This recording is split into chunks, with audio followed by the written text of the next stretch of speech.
നമസ്കാരം. മഹാഭാരതത്തിലെ രാജസൂയയജ്ഞം നടത്താൻ തയ്യാറാവുകയാണ് യുധിഷ്ഠിരൻ. അതിനു മുമ്പായി ജരാസന്ധവധം നടത്തേണ്ടതിൻ്റെ അനിവാര്യത പറഞ്ഞ് മനസ്സിലാക്കിക്കുകയാണ് ഭഗവാൻ വാസുദേവൻ യുധിഷ്ഠിരന്. ഭീമനെയും അർജുനനെയും കൂട്ടി അദ്ദേഹം മഗധയിലേക്ക് യാത്ര തിരിക്കുകയാണ്. അതുവരെയാണ് നമ്മൾ പറഞ്ഞു നിർത്തിയത് അല്ലേ?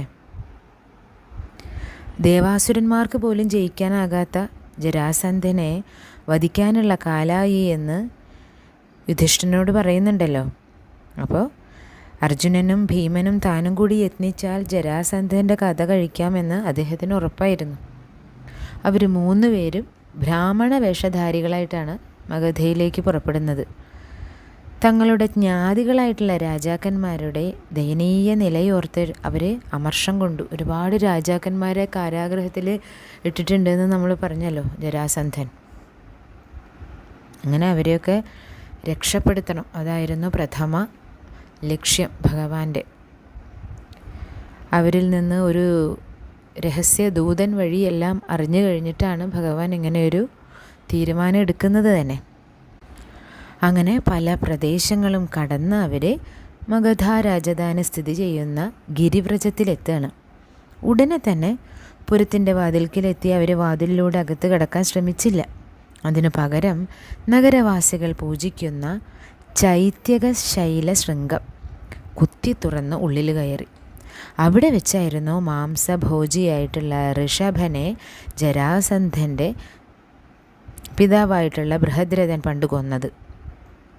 അവനെ കൊന്ന് അവൻ്റെ തോൽ കൊണ്ട് രാജാവ് 3 പെരുമ്പറ തീർത്തിട്ടുണ്ടായിരുന്നു.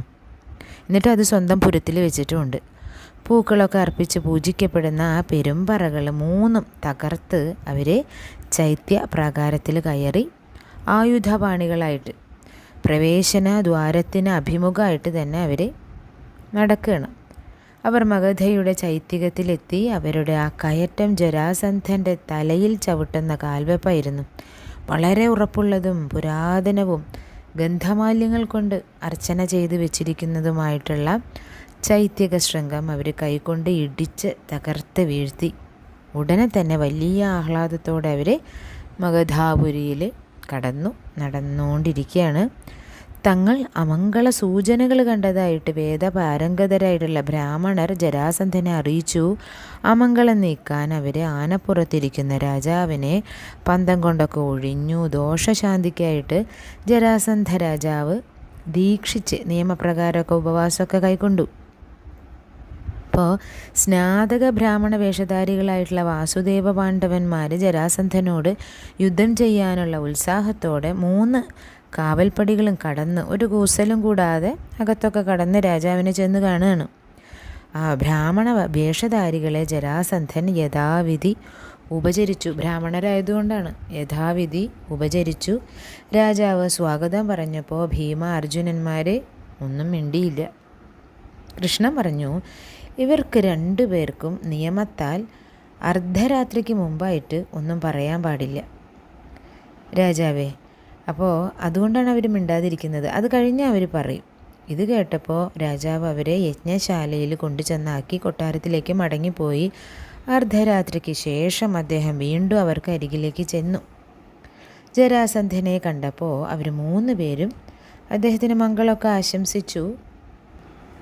ജരാസന്ധൻ പറഞ്ഞ പ്രകാരം അവർ 3 പേരും അദ്ദേഹത്തിൻ്റെ അരികിലിരുന്നു. അവരുടെ വേഷവൈകൃതം കണ്ട് ജരാസന്ധൻ ചോദിക്കുകയാണ്, സ്നാതക ബ്രാഹ്മണരെന്ന് പറയുന്ന നിങ്ങൾ യഥാർത്ഥത്തിൽ ആരാണ്? നിങ്ങൾ പൂ ചൂടിയിരിക്കുന്നു. നിങ്ങളുടെ കയ്യിൽ ഞാണിൻ്റെ കലയുണ്ട്, തഴമ്പേ. നിങ്ങൾക്ക് ക്ഷാത്ര തേജസ്സാണ്, ക്ഷത്രിയരുടെ ഒരു തേജസ്സാണുള്ളത്. സത്യം പറയൂ, ചൈത്യകഗിരിയുടെ ശൃംഗം ഭേദിച്ച് തെറ്റായ വാതിലിലൂടെ എന്തിനാണ് കടന്നത്? നിങ്ങളുടെ പ്രവൃത്തി നിങ്ങളുടേതെന്ന് നിങ്ങൾ പറയുന്ന ജാതിക്ക് യോജിച്ചതല്ല. എൻ്റെ അർച്ചനകൾ നിങ്ങൾ സ്വീകരിച്ചില്ല. അപ്പോൾ കൃഷ്ണൻ പറഞ്ഞു, ഞങ്ങൾ സ്നാതകരാണെന്ന് കരുതുക. സ്നാതക വ്രതത്തോടുകൂടി ബ്രാഹ്മണരും ക്ഷത്രിയരും വൈശ്യരും ഉണ്ട്. ക്ഷത്രിയൻ ലക്ഷ്മിയോട് കൂടിയവനാകും. പുഷ്പത്തിൽ സ്ത്രീ നിൽക്കുന്നതുകൊണ്ട് ഞങ്ങൾ പുഷ്പം ധരിക്കുന്നു. ക്ഷത്രിയരുടെ വീര്യം കൈകൾക്കാണ്, അത് കാണാൻ മോഹമുണ്ടെങ്കിൽ സംശയമില്ലാതെ കാണും. ധീരന്മാർ ശത്രുഗൃഹത്തിൽ പ്രവേശിക്കുന്നത് ഉപായമാർഗത്തെ കൂടിയാണ്. മിത്രമന്ദിരത്തിൽ കടക്കുന്നത് ശരിയായ വഴിക്കും. രണ്ടും ധർമ്മമാർഗങ്ങളാണ്. ശത്രുവിൻ്റെ ഗൃഹത്തിൽ കടന്നാൽ പിന്നെ അവൻ്റെ അർച്ചന സ്വീകരിക്കാൻ പാടില്ല. നിങ്ങൾക്ക് അപരാധമൊന്നും ചെയ്യാത്ത നിരപരാധിയാണല്ലോ ഞാൻ, പിന്നെ എന്തിനാ എന്നോട് ശത്രുത? ജരാസന്ധൻ ചോദിക്കുകയാണേ. കുലകാര്യം വേണ്ട പോലെ നിർവഹിക്കുന്ന ഒരാൾ കൽപ്പിച്ച പ്രകാരം ഞാൻ ഭവാനോട് എതിർക്കുകയാണ്. നാടുവാഴുന്ന അനേകം ക്ഷത്രിയരെ നീ തടവിലാക്കിയിട്ടില്ലേ? ആ ഭയങ്കരമായിട്ടുള്ള കുറ്റം ചെയ്തിട്ടും നിരപരാധിയാണ് എന്ന് സ്വയം പറയുകയാണ് അല്ലേ? മാന്യനായിട്ടുള്ളൊരു രാജാവ് സാധുക്കളായ രാജാക്കന്മാരെ ഹിംസിക്കുമോ? നീ അവരെ കൊന്ന് രുദ്രോപഹാരത്തിന് ആലോചിക്കുകയല്ലേ? കൃഷ്ണൻ തുടരുകയാണ്. അവരെ ബലി കൊടുക്കുന്നത് തികഞ്ഞ അധർമ്മമാണ്. ഞാൻ പറയുന്ന ധർമ്മമാർഗങ്ങൾ സ്വീകരിക്കുക, അല്ലെങ്കിൽ നിന്നെ യമപുരിക്ക് അയക്കാനുള്ള കെൽപ്പ് ഞങ്ങൾക്കുണ്ട്. നീ മക്കളോടും മന്ത്രിമാരോടും സൈന്യങ്ങളോടും കൂടി യമലോകത്തിലേക്ക് പോകും. ഇത്രയും പറഞ്ഞ് തങ്ങൾ ആരാണ് എന്നൊക്കെ കൃഷ്ണൻ പരിചയപ്പെടുത്തി കേട്ടോ.